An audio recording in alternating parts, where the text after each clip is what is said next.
Hi guys, my name is Jeremy Jauncey. I'm the founder and CEO of Beautiful Destinations, and this is my 13 questions with Condé Nast Traveller.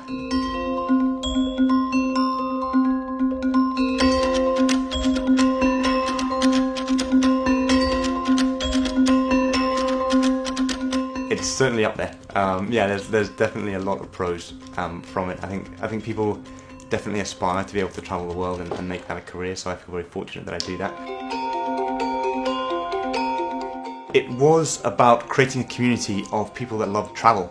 Back in the early days of Instagram, there were photographers all over the world, there were poets, there were musicians, there were actors, there were creative people who didn't really have a way to come together, and Instagram provided them a platform to do that, and we thought, could we come in and could we be the place that they'd share all their content for travel?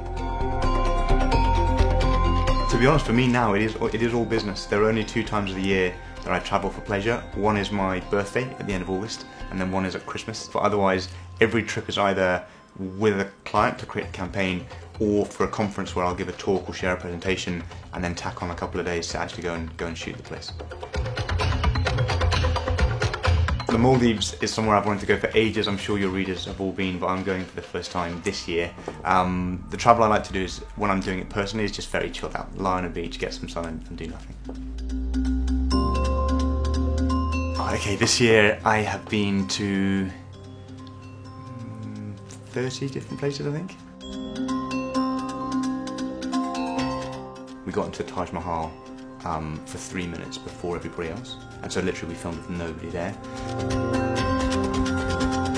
Probably far too many, but it is my job, I guess. So probably a couple of hours a day, actually. Yeah. In the early days, it was a lot easier. I don't think there's a set formula, but one tip that I could give is actually not to use too many hashtags. I think a lot of people think that using lots of hashtags will get them lots of exposure. It's actually not the case now. I think a lot of people in the industry refer to them as trash tags because people put so much of them all over the place, so yeah, don't use hashtags. To be honest, most of those photos will be trying to tell the story of the surrounding, and if I'm in them, it's trying to be additive to the story rather than being the central part of the story. But if it's all destination stuff, then no, it's not lighting, it's just what we see. I'm in Pulo in the Philippines, so you fly into Manila, and it's about an hour and a half to get a small plane from there out onto the island, and they do, everything is freshly caught, literally from the sea around the island. So I had a dinner there that was, I think, the best dinner I've ever had, where we ate the fish that we caught during the afternoon. It was a big snapper.